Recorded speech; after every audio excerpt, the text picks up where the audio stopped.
Opened it up for you. Thank you.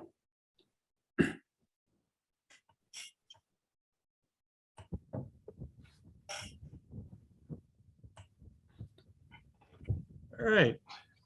Okay. You're Yeah.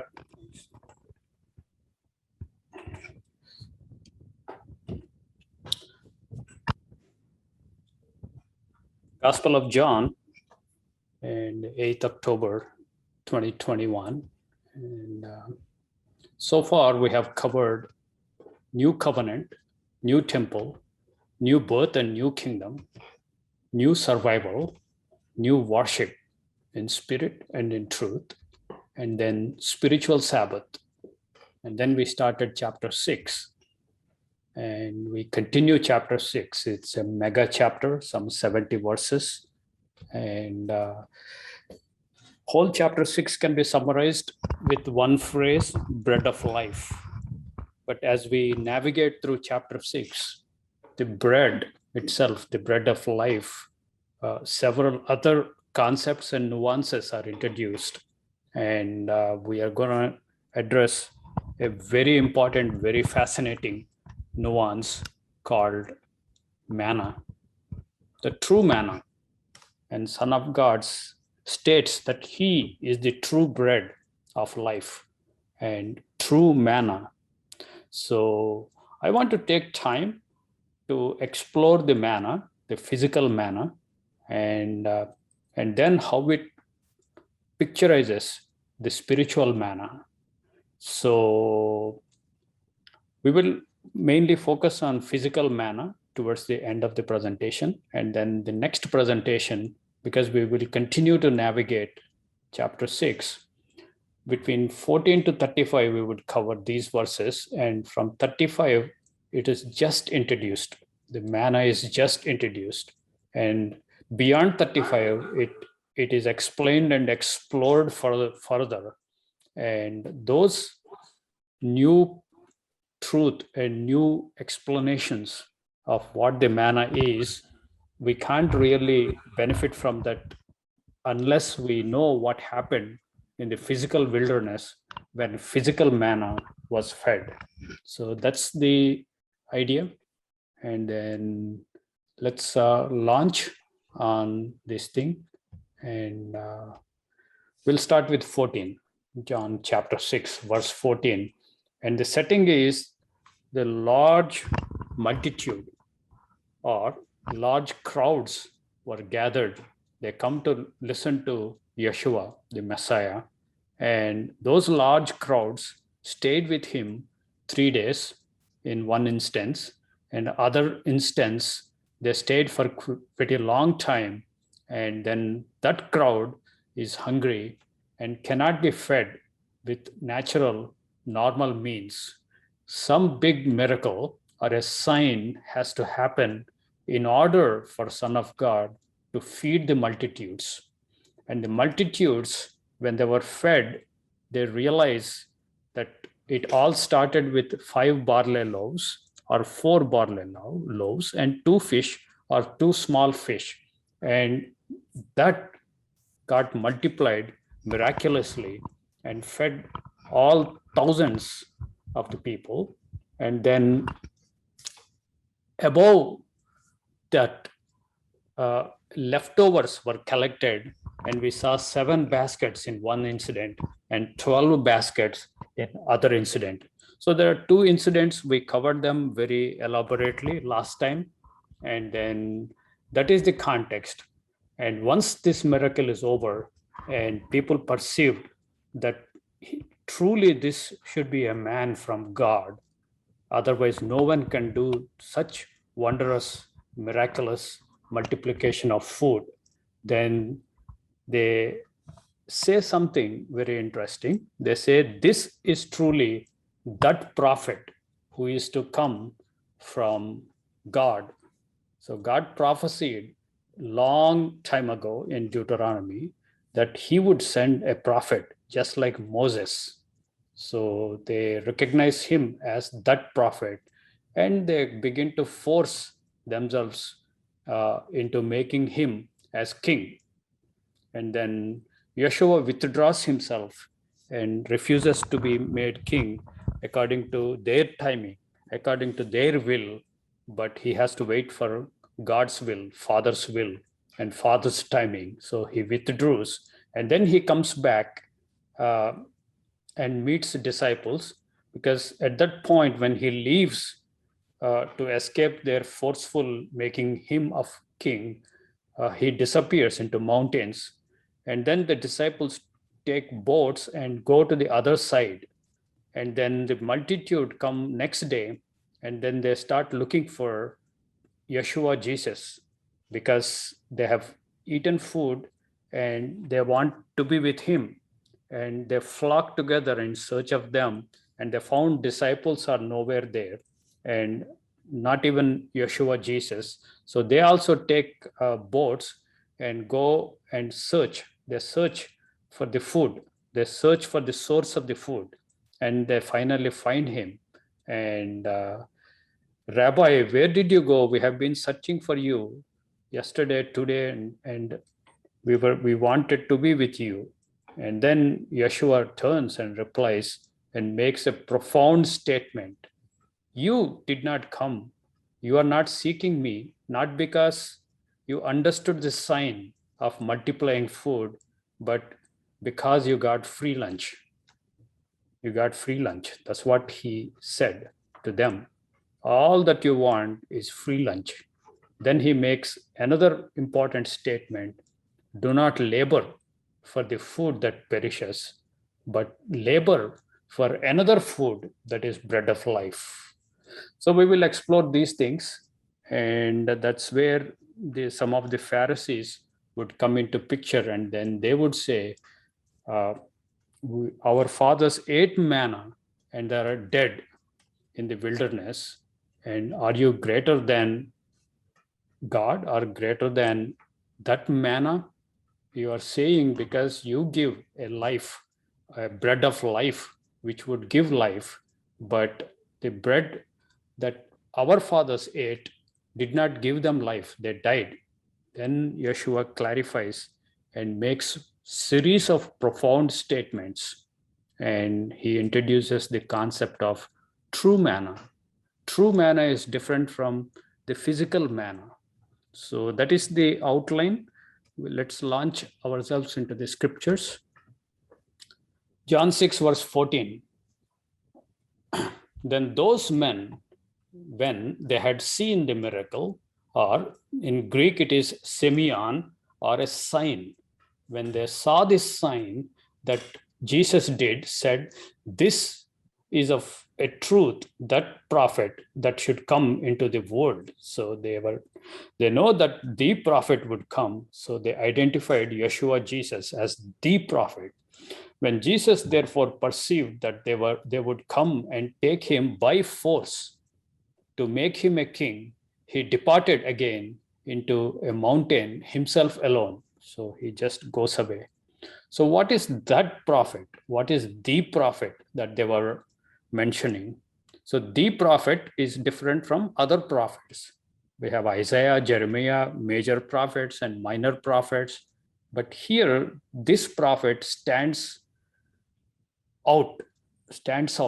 No comparison with other prophets, even though he is also a prophet, but he is also the prophet. So Deuteronomy 18, just to recap ourselves, just if somebody is rusty, we want to be familiar with the scriptures. This is what God and Moses told the children of Israel.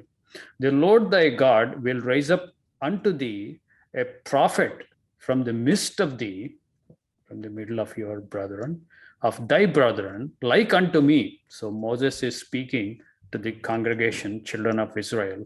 Unto him ye shall hearken. So on the instructions from God, Moses is telling the people, you must listen to him. The word hearken is hear and obey. Hearken, pay attention. And skipping to 17, here God directly tells them, and the Lord said unto me, they have well spoken that which they have spoken.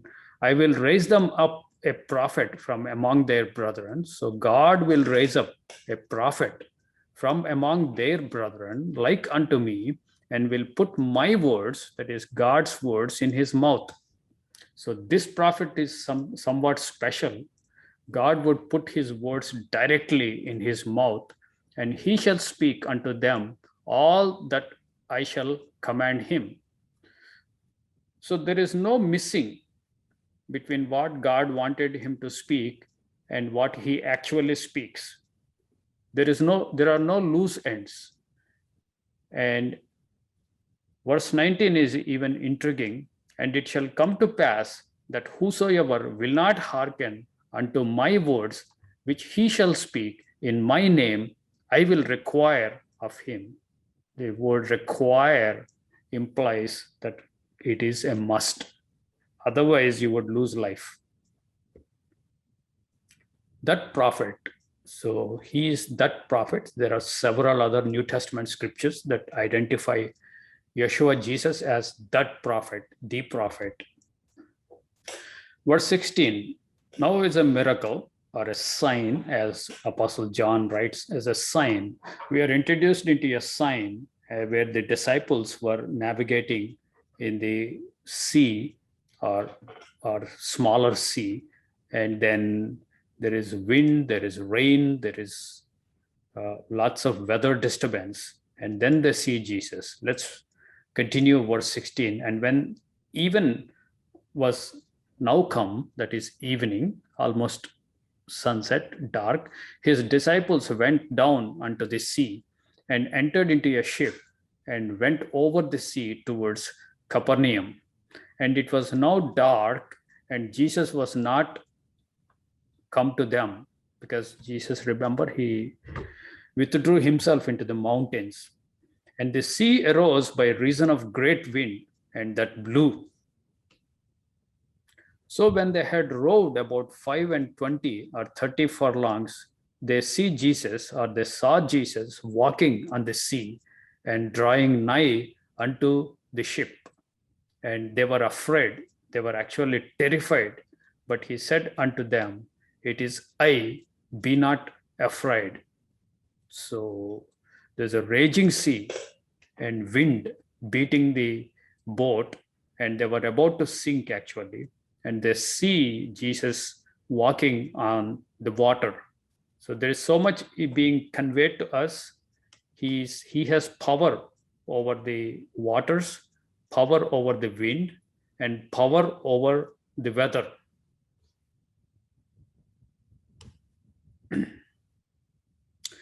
Here he is also alluding that God in flesh can rule the sea.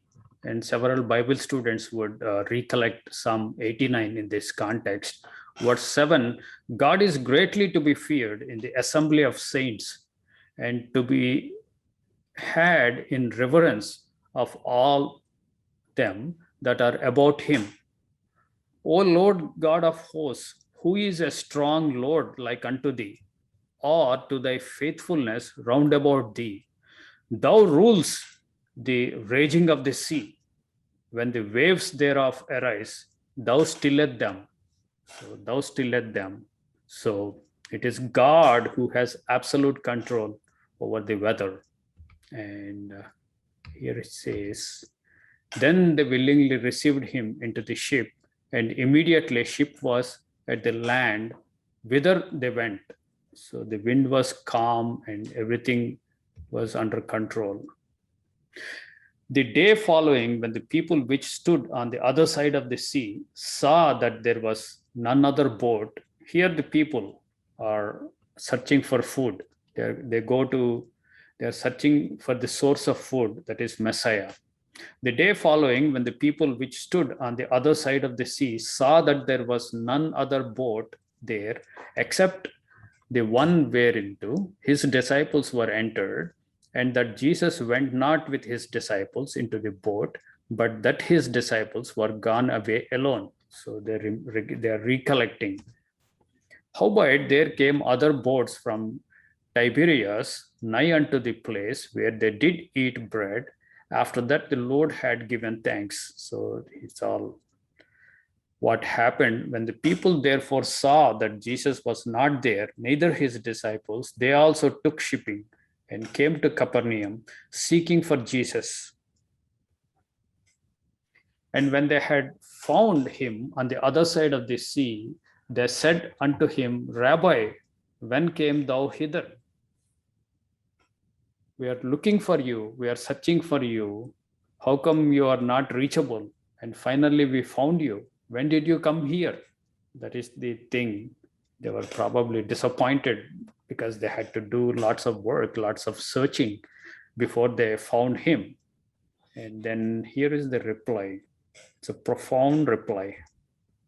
Jesus answered them and said, Verily, verily, I say unto you, ye seek me not because you saw the miracle. The word for a miracle in Greek is semeion, that is sign. The word saw can also be translated that you discern the sign. You did not discern the sign. You did not discern or understand the intent of that sign of multiplying loaves. Let me read it again. I say unto you, ye seek me not because ye saw the miracles, but because ye did eat of the loaves and were filled. Because you got free lunch, you are seeking me, not because you understood this sign, even though they understood and wanted to make him king at that point. But now their focus is on the physical food. Then he makes a statement, labor not for the meat which perishes. Labor not for the meat or the food which does not give you eternal life. That's what he means. The meat perishes, and the people who feed on that meat also perishes. They die, right? But labor for that meat which endures into everlasting life. This is Zoe Aionian. Is focusing on the life eternal, and he is giving that food, the food that endures into everlasting life, which the Son of Man shall give you. So only source for that is Son of God. He only can give you that food, that bread, which endures into everlasting life. Nobody else. There is no other source. There is no other entity that can give you this everlasting life giving bread. He is the bread of life, and he is the one who gives that bread of life. Why? Why he is exclusive source? For him has God the Father sealed. He was sealed. He was the designated vessel, and he is the designated vessel through whom this bread is given, the bread of life, so that men and women who eat this kind of bread would live forever. That leads to eternal life. So he uses physical to explain to us spiritual. That's a timeless principle. And then here, the first part of this verse 27, labor not for the meat which perishes, that is your physical food. Somebody can abuse this verse and thinking that I don't care about the physical food that I need for this physical life. I can just be lazy and don't do any work and don't want to put hard work and earn my bread, physical bread for my physical life. That is not at all what he is saying. He is saying about the prioritization, where your efforts are, where your heart is, which is highest priority for you, the bread of life or the physical bread. That is what you have to understand, every sentence and every phrase in its proper context. So you cannot be lazy and depend on others to feed you. You have to work hard, willing hands. That's what, let's go to Revelation first. What is this food, that manna he gives? Revelation 2, it's the letter to Pergamos church. verse 16, repent, or else I will come unto you quickly and will fight against them with the sword of my mouth. So he fights with the truth, sword of my mouth, a sharp two-edged sword that comes out of the resurrected Son of God, which he will smite the nations, which is also the truth. Because word of God is a sharp two-edged sword according to book of Hebrews. So everything reconciles, everything harmonizes. He that has an ear, let him hear what the Spirit says unto the churches.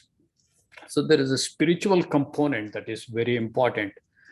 He who has hearing ears, let him hear. He who has an ear to hear, that means all of us have ears, right? At least 2 ears. He's not talking about those ears. Some people have the spiritual ears God has given, spiritually discern the things. If you are given and you are commanded, there's no let him in Greek. It says commanded. You are commanded to hear what the Spirit is saying unto the churches. To him that overcomes, the word overcome can be translated conquers sin. To him who that conquers, I will give to eat of the hidden manna, and will give him white stone, and in the stone a new name written, which no man knows except he that receives it. So Son of God, here the word sentences are spoken by Yeshua Jesus Christ. He's saying he will give hidden manna. This manna, which is the true manna, is concealed, it's hidden, it's spiritual manna. It's not physical, which you can see with physical eyes, or you can eat with your physical mouth and physical tongue. It's a spiritual, it's a concealed, it's a hidden manna. That's what he is saying. He is dropping lots of hints. So you have to labor for that. Because you labored and overcoming is giving more of this hidden manna to the people. And then comes like, what is this sealing? God the Father has sealed him. And this is an important concept. Let us do. This is the attitude to work. 2 Thessalonians 3, for even when we were with you, this we commanded you, that if any would not work, neither should he eat. For we hear that there are some which walk among you disorderly, working not at all, but as busybodies. So you have to work hard. You have to earn your bread, physical bread and livelihood by honest hard work, if you are able to. If you are disabled, and exceptions are always exceptions, but when there are no exceptions, majority of us have to work hard and earn our bread, physical bread for living. So when he says labor not for the meat which he perishes, he's not saying be lazy, don't work. You have to work according to this 2 Thessalonians 3, but you have to put more efforts for the spiritual bread, the true manna. Now let's see the sealing. What is this sealing? We know like servants of God would be sealed in the book of Revelation, and those who are sealed are actually marked for resurrection. And here it says God has sealed, God the Father has sealed Yeshua, his beloved Son, for the purpose of giving us eternal life. He would give this true manna that endures to everlasting life. And basically, the sealing is you are sealed with truth. The truth is the bottom line. Let's see what scriptures say. 2 Corinthians 1, verse 21. Now he which establishes us with you in Christ has anointed us is God. So God is anointing. Here also God anointed his Son. And here this verse says God would anoint us. The anointing in the Old Testament is with oil, or olive oil to be precise. And the anointing, that is a figure, that is a metaphor. The true anointing is giving us of the Holy Spirit. Anointed us, God, that's what it says. Who has also sealed us and given the earnest of the Spirit in our hearts. So when he pours his Spirit in our hearts, we are sealed. Sealing has something to do with Spirit, Holy Spirit. And this is a spiritual operation. And one more verse, Ephesians 1, verse 13, in whom ye also trusted. After that ye heard the word of truth. Now, what is the word of truth? And gospel of your salvation. And salvation gospel is same as truth, word of truth.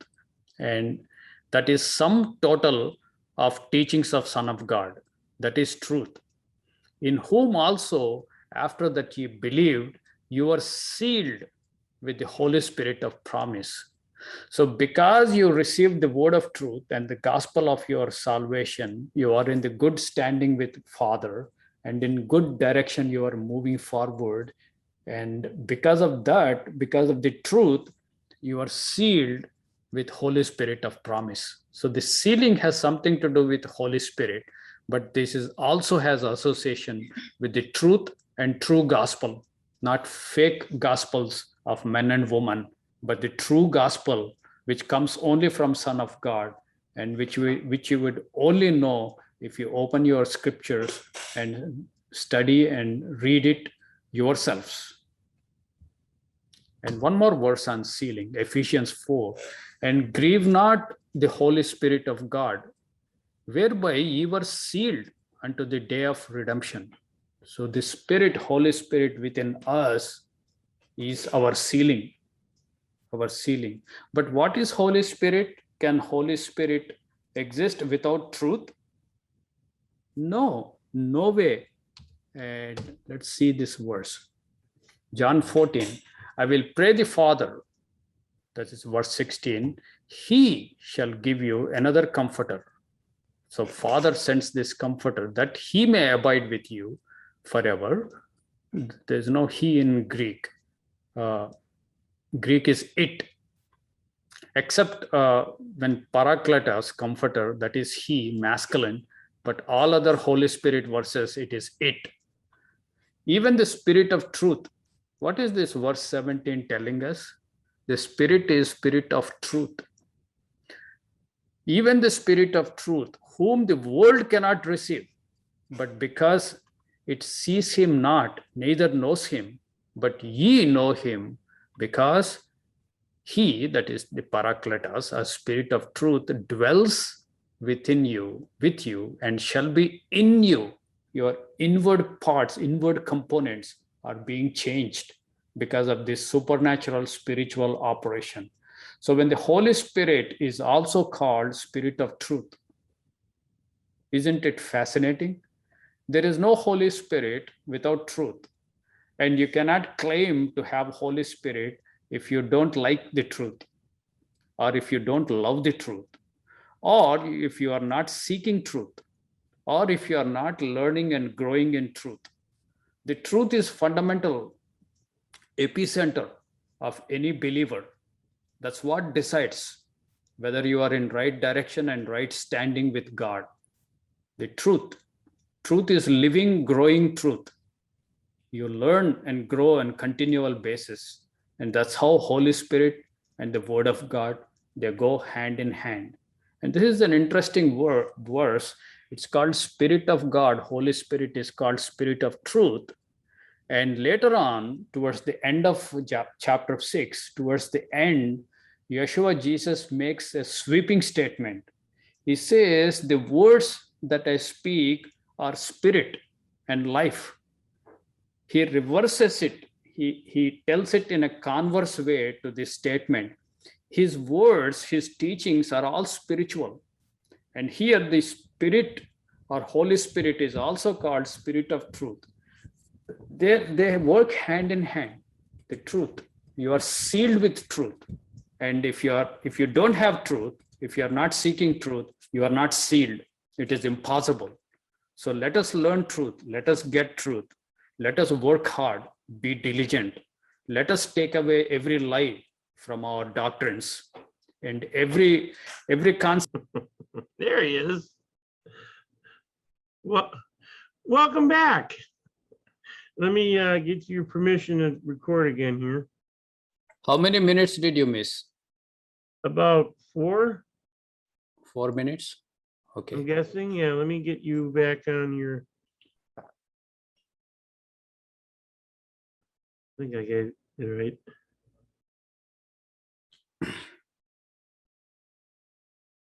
Okay, I'm recording again. Okay. thing you said is the words that I speak are spirit and life. Okay, good. Now I remember. So let me share my screen. Are you seeing my screen? Right now, this second, no. But sometimes it takes a little while to come through. Now it's starting to come up. Okay, we see it. At least I do. Okay. Others are seeing, right? Can wait for some time.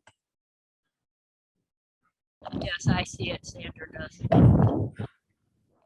Yeah, it's also recording. Okay. Okay, let's continue. Sorry about that. My internet is flapping for some reason. The entire internet is a joke right now. So the concept is very interesting. The Holy Spirit is called Spirit of Truth. And towards the end of the chapter 6, he also says, my words are also spiritual, all my teachings. So you have both converse statements are true. So Holy Spirit, you cannot claim to have Holy Spirit when you hate truth. And if you are learning and growing in truth, you can say, I have Holy Spirit. This, because Holy Spirit is Spirit of truth. And that's so important. And the truth is not static. It is not some do's and don'ts. It's a learning and growing truth. And it is your overall direction until you die. You keep learning, keep changing, and keep growing. That's how God intended us to be. Truth is dynamic. It is not static. So the sealing, somebody cannot say, I am sealed when you hate truth. You have to love truth and you have to seek truth. Then you are in a good standing and you can confidently say you are sealed. Yeah.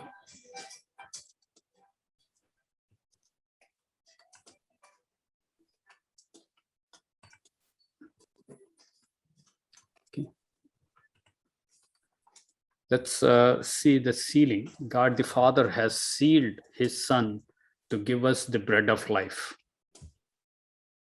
And then they said unto him, I think definitely looks like Pharisees are embedded with this group. What shall we do that we might work the works of God? So they are now talking about things of God, because he said you came for free lunch, which is not good. Labor for the bread that gives life, and that bread I would give, Son of Man shall give you. Then they are talking things in terms of God and his works. And then Jesus answered and said unto them, this is the work of God, that ye believe on him whom he has sent. So you have to believe on Son of God. This belief is not shallow belief, because demons also believe and terrorize and shiver. But that is not kind of belief. This belief is you hear, hearken, and change your lifestyle, order your life according to his words. That is what the Greek word pisteuo means. The pisteuo is belief, believing. So you have to change your life based on his teachings, which are spiritual. And they said therefore unto him, what sign show you then that we may see and believe thee? So then now they are asking sign. They just saw big sign of miraculous multiplication of bread and fish. What do you work? Our fathers did eat manna. Now here they're introducing the word manna into the discussion. And this keeps staying up to end of chapter 6. Our fathers did eat manna in the desert, as it is written, he gave them bread from heaven to eat. It's an interesting phrase, bread from heaven. From heaven, this manna dropped and they collected the manna and ate. And fathers did eat manna in the desert. So they're talking about the bread that they could recollect that came from God. Because here, Yeshua, Jesus is saying, I will give you bread. And because God has sealed me. So, and Jesus said unto them in response to their statement, verily, verily, I say unto you, Moses gave you not that bread from heaven. So he's saying Moses did not give, but my Father gives you the true bread from heaven. Here is our coinage. The discussion is about manna. Moses did not give you the manna or bread, but my Father gives you the true bread. In context, it is true manna from heaven, from heaven. For the bread of God is he which cometh down from heaven and giveth life unto the world. So here he is making big statements. I am the bread of life. I am the true manna, and you have to eat me. And that bread, I give it to you. In fact, he says, I give myself so that you can eat me and live off me. And then he elaborates, I give my flesh and my blood so that you can eat me and drink my blood and eat my flesh and live off me. So he goes more and more deeper and more spiritual theological statements he makes. But this is what he says. He gives that bread, and this bread comes from heaven and comes down and gives life to the world. The word is cosmos, Greek cosmos.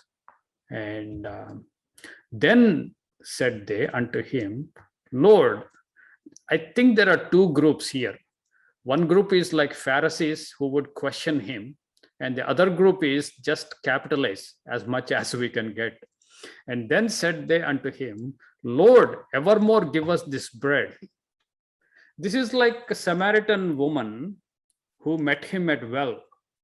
And when she was drawing the water from well, then Yeshua, Jesus tells her, I will give you living waters. If you drink that water which I give you, you will never thirst. And then she replies, give me that living water so that I don't need to come here every day. Same response here. Give us this bread evermore, whatever that bread of life, so that we don't any longer hunger and we don't need to be working hard for our physical sustenance. So they want shortcuts. They're still seeing physical. They're not understanding.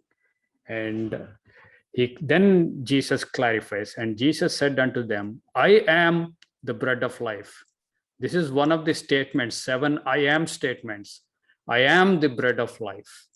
He is the bread of life. He is the true manna. And he came down from heaven. And he that cometh to me shall never hunger, never hunger. And he that believeth on me shall never thirst.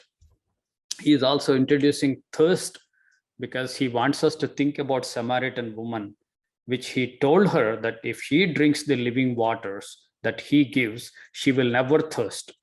So there are two things here, how the bread can come to you and benefit. First is, you should come to him. He that cometh to me shall never hunger. And then he that believeth on me, that is listening to him and change your life and lifestyle. On me shall never thirst. That's two important statements, how the bread comes to you, how you can benefit from that bread.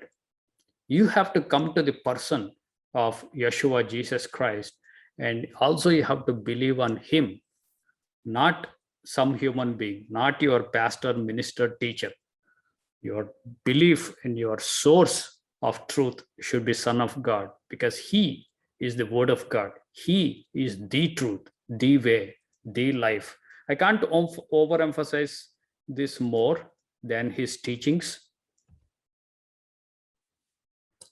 And John 3, verse 15, he also said, we covered this actually, that whosoever believeth in him should not perish, but have eternal life. For God so loved the world, his Father, that he gave his only begotten Son, that whosoever believeth in him should not perish, but have everlasting life. God sent not his Son into the world to condemn the world, but that the world through him might be saved from spiritual death, eternal death.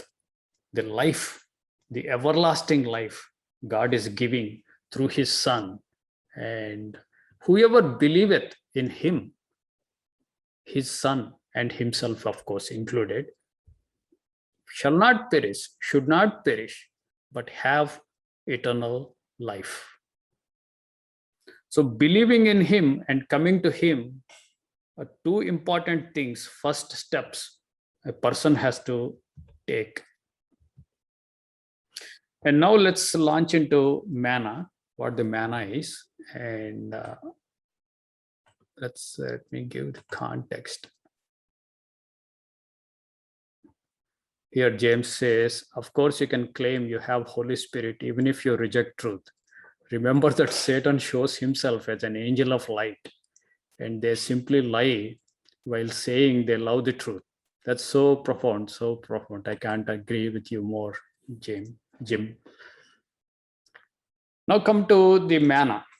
Now the physical manna, this is physical, top and bottom green thing is spiritual. You have physical Egypt and physical Pharaoh and his physical taskmasters, and physical Israel were under bondage to them. The story begins here, and they cry out to their God Yahweh, and Yahweh sends Moses, and Moses comes and confronts Pharaoh face to face and delivers the children of Israel from clutches of Pharaoh and from physical Egypt, and he brings them. And here New Testament tells us that the whole children of Israel were a church in wilderness. This church got baptized. They were baptized into Moses under the cloud in the waters as they passed through the sea, Red Sea. And then they come to Mount Sinai, and then they enter into covenant with their God Yahweh. And the terms and conditions are 2 tablets of stone, that is 10 commandments, and the book of ordinances that are written with ink. And these are written with finger of God, and the terms and conditions are frozen, and the covenant is frozen. They become covenanted people, and God becomes their God, the covenanted God, and they become special people, and they know God and God knows them. The word knowing has a connotation of covenant, and God begins to say a profound statement regarding physical Israel. You only do I know, O Israel, of all the families of earth. Of all the families of earth, only Israel God knows. How do you understand? How do you harmonize that verse? Does he not know about Assyria? Does he not know about Syria? Does he not know about other countries? He knows. He is omniscient. But here the knowing has a covenantal connotation. Because they are covenanted people, you know me and I know you. That's very, very profound knowing. Then they go through 40 years of wilderness journey and no food, no water. On the top of that, you have snakes and scorpions. And then they have to be fed with supernatural means. That's where the manna came down. Manna came down from heaven in the night, and in the morning there is a dew that covered. And once the dew is gone, they saw the manna and they collected the manna and ate it. And then that's how they survived. It has all the minerals, all the vitamins, and all the nutrients that any person needs. And it has more than what you can ask. And they can withstand 130 degrees temperature in the wilderness in the daytime and extremely cold in the night. And nothing hurt them. Even their slippers did not wear out and their clothes did not wear out. What a non-stop miracle. Tons of miracles non-stop throughout their wilderness journey. And once they reached this point, really they must have wondered, how did we survive this wilderness journey? All because of supernatural grace of God. And the important thing here is manna. The manna came down from heaven. The manna was physical in this case because they are in the physical wilderness, and the physical manna came down with physical heaven from sky above. And then they ate physically that manna, and then they lived and they could travel through physical wilderness and the bread from heaven. And they finally reached their destination, promised land, and the Jerusalem below.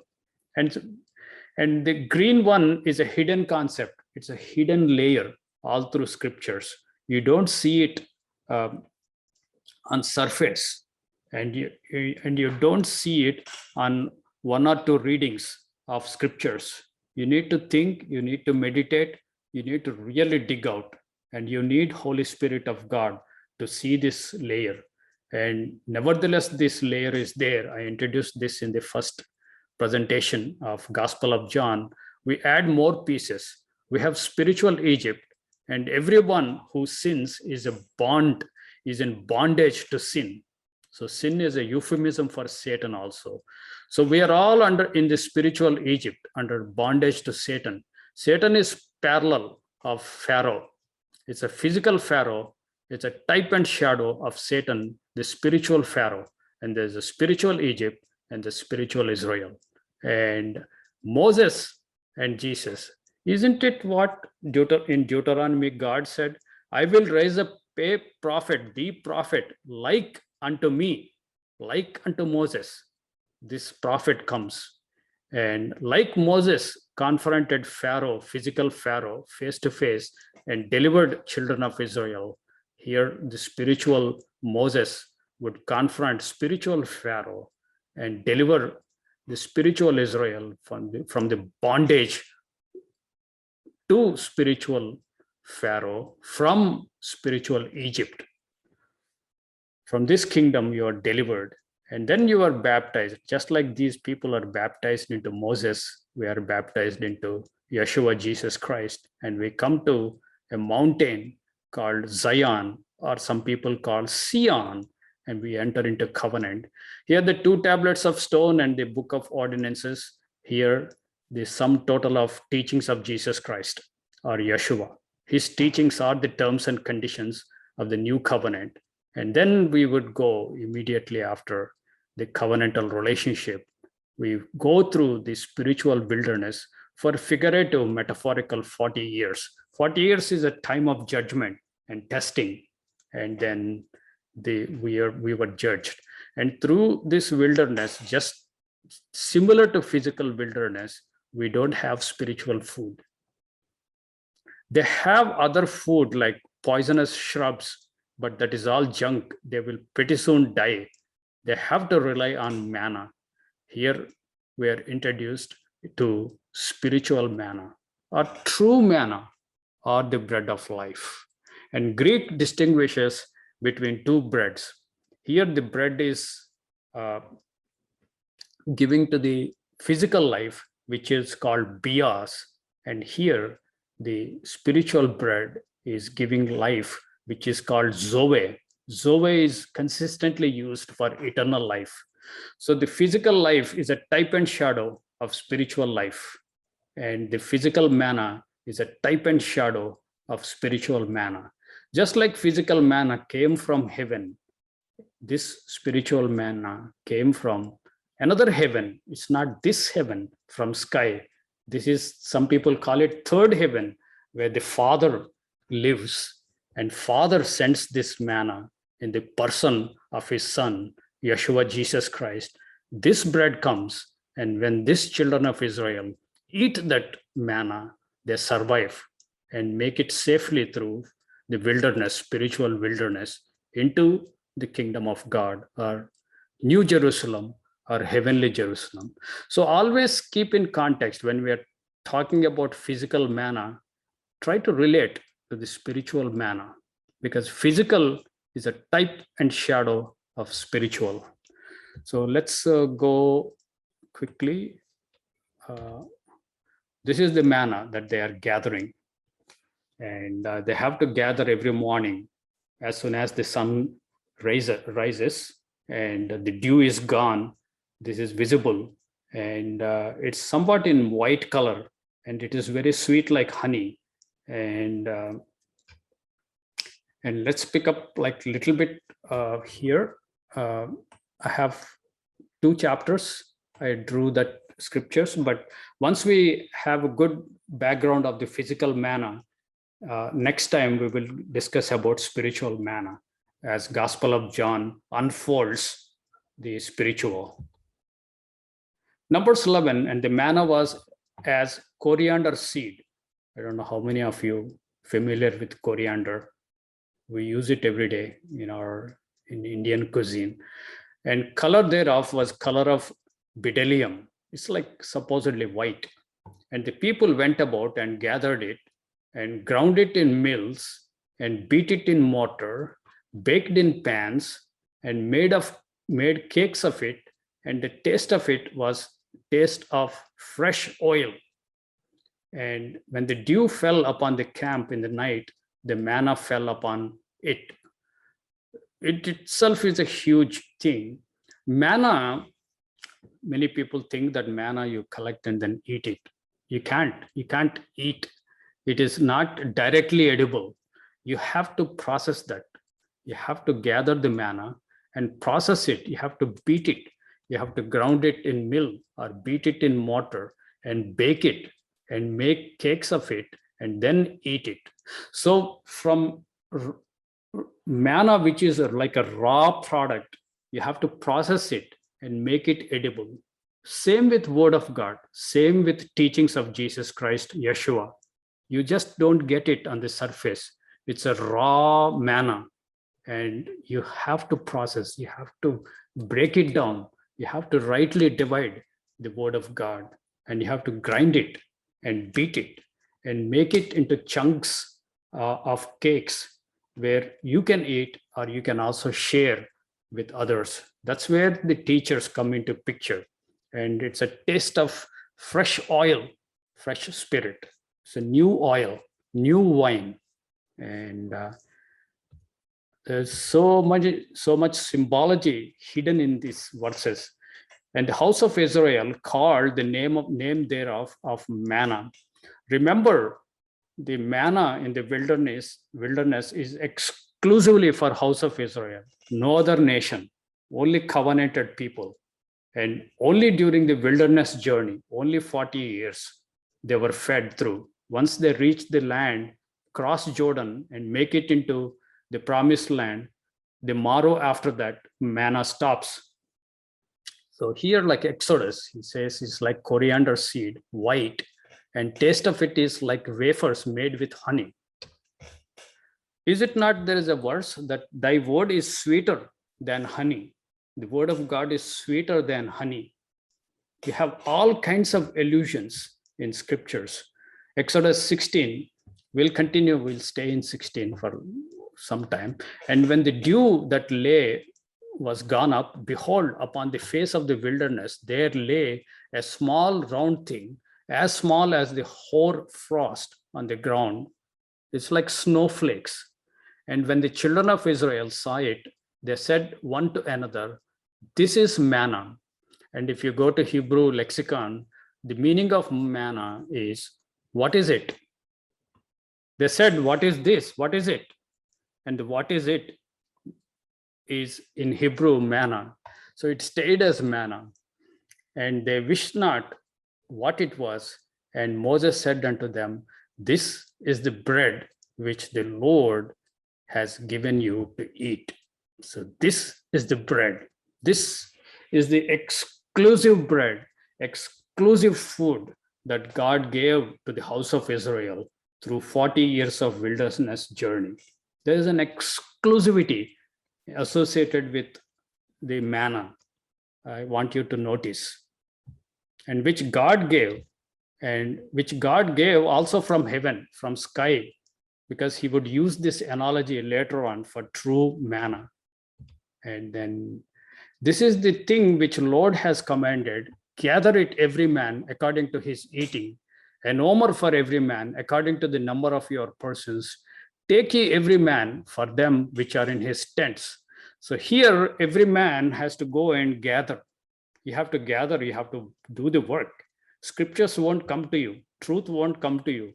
You have to go to truth. You have to search, and you have to invest your time and efforts to find out truth and weed out lies and weed out false doctrine. So you have to gather it, gather the true manna. Because remember, Yeshua said, "I will give you hidden manna." It's a concealed manna. You have to dig out. There's efforts you have to gather.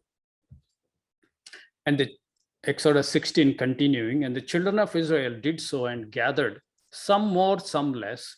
And when they did mete it out an omer, he that gathered much had nothing over, and he that gathered little has no lack. They gathered every man according to his eating. This is just what happened when Yeshua multiplied bread and fish. They could eat as much as they want. There is no lacking. There is no shortage. This is like a buffet meal. You grab as much as you can. There's no shortage. Continuing Exodus 16, and Moses said, "Let no man leave of it until morning." So you can't keep it in the night. While it is day, do your work. And are there not 12 hours in a day? He is the light of the world. While there is day, you can work. When there is night, no man can work. That's what Yeshua said. So day has a big illusion, and gathering and collecting of manna is limited to day. Notwithstanding, they hearkened not unto Moses, but some of them left it until morning, and it bred worms and stank, and Moses was wroth with them. Every day you have to gather fresh manna. You cannot keep it for night. That's how God designed, and that's how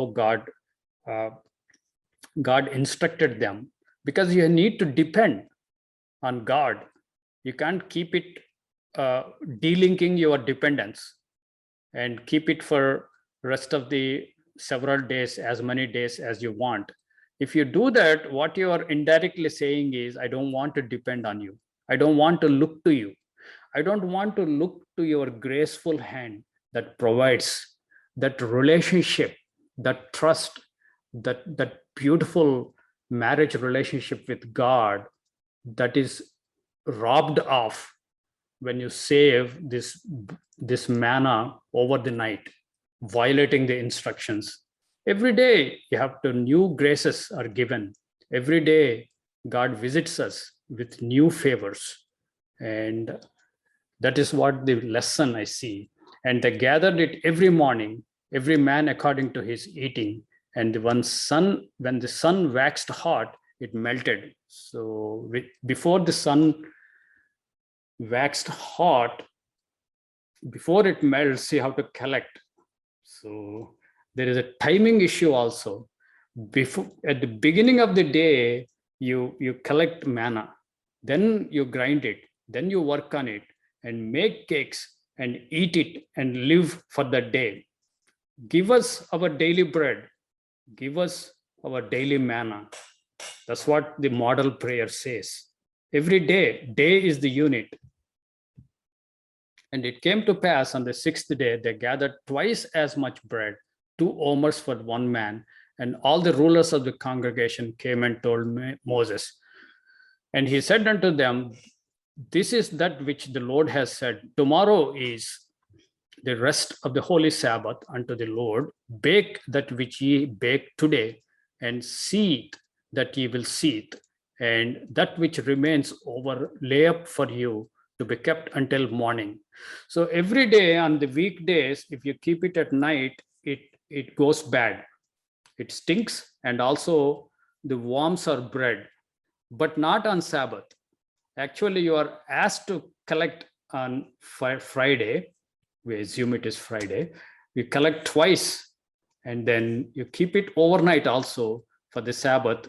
And Sabbath is a special day, a day of blessing where it won't go bad. There is a great symbology also hidden that. But there is also testing here. And they laid it up till morning, as Moses told them, and they did not stink, neither was there any worm therein. And Moses said, eat that today, for today is Sabbath unto the Lord. What a joyful day. You don't need to collect. You don't need to labor. You don't need to make cakes. You just reflect on your Creator. And it is designed to be a beautiful day, not as a burden, as some people think. Today ye shall not find in the field. So there's no manna in the field. You don't need to go and work. 6 days ye shall gather, but on the 7th day is the Sabbath. In it there shall be none, no manna, no work. And it came to pass that there went out some, you have always people who do not believe, of the people on the 7th day to gather. They went and they found none. And the Lord said unto Moses, I mean, here they are saying, we don't want to trust in you, in your instructions. We don't care what you say to us. We don't care what your teachings are. They might say, we still love you, God, but we don't care about what your instructions are. And the Lord said unto Moses, how long refuse ye to keep my commandments and my laws? Whatever God says, that's super important.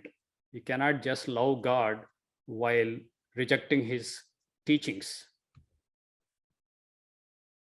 See that the Lord has given you Sabbath. Therefore, he giveth you on the 6th day the bread of 2 days. Abide ye every man in his place. Let no man go out of his place on the 7th day. So the people rested on the 7th day. They learned the lesson. And it is estimated to be about 2 to 3 million people in the wilderness, the physical Israel, huge, mighty congregation. And for one sitting, for one meal, how much manna do they need? And somebody estimated for 3 million people, 100 cart trucks of loads of manna you need. It's a humongous amount of manna God has to provide for such a huge 3 million people. Look at the staggering quantities of food or manna God is providing miraculously. And he has to multiply that amount by 2 on Fridays or the day before Sabbath. And the house of Israel called the name thereof manna. Remember, manna is, what is it? And it was like coriander seed, white, and taste of it was like wafers made with honey. We read this second time we are reading. And Moses said, this is the thing which Lord commanded, fill an omer of it to be kept for your generations. God wants you not to forget. Remember this. So they took an omer of this and put it in a golden jar and put it in the Holy of Holies, in the Ark of the Covenant, that box, golden box, that you may see the bread wherewith I have fed you in the wilderness when I brought you forth from the land of Egypt. He is associating the whole manna from Egypt. The story starts from Egypt and ends in Promised Land. The whole story is tied up to this manna. So God does not want any of us to forget that story. And Moses said unto Aaron, take a pot and put an omer full of manna therein, lay it up before the Lord to be kept for your generations to come. And the Lord commanded Moses, so Aaron said, laid it up in the testimony, this is Ark of the Covenant, to be kept. And the children of Israel did eat manna 40 years until they came to the land inhabited, Promised Land. They did eat manna until they came unto the borders of the Canaan. So 40 years wilderness, that is the only food, only legal food that they can eat, that is provided by God. The word for law in Greek is namas. Namas has a nuance in Greek, that is legal food for animals or sheep. So the law is a legal food for sheep. And here the sheep of God in the wilderness, they are fed with manna. There's several things that harmonize. Deuteronomy, couple of verses, and thou shalt remember all the way which the Lord thy God led these 40 years in the wilderness to humble you. God is telling why he led them in the wilderness where there is no food and why he fed them with manna. He gives us more reasons if we search out, to humble you and to prove or test you, to know what is in your heart, whether you would keep his commandments or not. And he humbled thee and suffered thee to hunger and fed thee with manna, which thou knew not, neither did thy fathers know, that he might